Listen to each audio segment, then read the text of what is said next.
So ayun na nga guys, ako ay napadaan dito sa isang napakagandang building. Oh, as you can see guys, madami siyang ilaw. The beautiful ilaw guys. So beautiful. So ayun, hindi ko alam kung ano itong building na to. Pero nung na-research ko siya, ay Narciso Hotel pala siya guys. This is so beautiful hotel guys. Dito lang po iyan sa Riyadh. Akala nyo ha, nasa Europe ako or nasa UK. Pero guys, Saudi Arabia lang po yan. Riyadh City. Ayan, napakaganda ng kanyang building. So, pagdating dito sa right side, ayan, mayroon pang parang twins building. Tapos, isang building, mga hotels.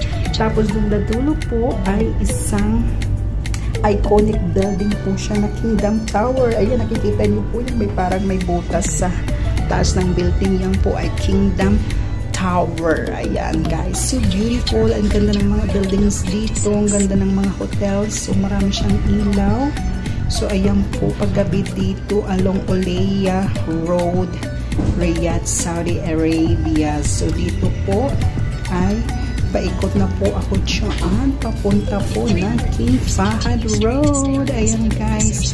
Guys, napapansin ko lang dito sa City of Riyadh sa gabi. Napakaganda niya guys. More lighting sila, more pailaw.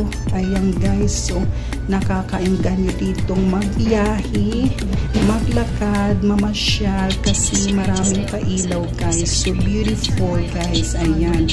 Yan naman po ay isang mall, shopping mall po yan guys, yung nasa kaliwa kong video. Tapos ito na po ang along King Fahad Road. Ayan guys, as you can see, maganda din ang King Fahad Road. Napakaliwalas po, napakaliwanag. Ayan guys, yung building na yan guys, half fish, pero yung isa po ay full fish. Parang magparehas po silang building na parang hugis isda. Ayan guys, pagkakaalam ko yung isang building ay bank, tapos ito naman ay hotel. So it's very beautiful, diba? Mayroon siyang ulo, tapos may mata, half fish nga po yan guys. Tapos yung isa namang building ay full fish. Ayan, so beautiful guys. Napakaganda dito sa King Fahad Road. Marami pa silang mga building inaayos. So ayan.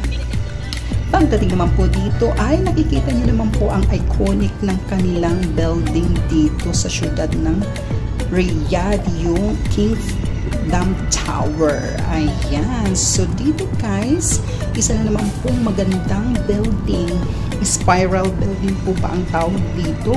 Kasi paikot po ang kaniyang hitsura. Diba? So beautiful guys. Mayroon din po siyang lightings. Ayan. So ang ganda ka lang. Ang ganda-ganda talaga siya ng building. So I think it's hotel also or offices like that. Ayan. Tapos, dito naman po ang kanilang Riyadh Gallery. Ayan. So, napakalaking mall po yan, guys, na Riyadh Gallery. Ayan, hanggang dyan po iyan. So, may extension siya hanggang dyan. So, napakaganda at napakalaki ng mall. Tapos, ayan, nakikita nyo na yung highway. Ayan, kabuuan ng Riyadh City. Napakaliwanag niya, no? Sobrang marami siyang pailaw, guys. So, beautiful. Ayan. Tsaka maganda ang panahon kahit mainit at summer. So, laban lang tayo kasi ganyan talaga ang Saudi Arabia. Mainit pag summer. Ayan. So, dito rin ay may isang building din na napakaganda at napakalaki din guys. Ayan. Ito ay bank. Hindi ko alam kung Al Rajhi Bank ba yan. Siguro nga Al Rajhi Bank. So, ayan guys, napakalaki ng kanilang building. So, beautiful. May pailaw din po siya. Maganda siya paggabi. So, ayan lang po mga Disanatics. Nakita nyo naman po ang kabuuan ng Riyadh City paggabi. So, beautiful. So, maliwanag. Ayan. So, abang-abang na lang po sa sunod ng video. And always smile, everybody. Thank you.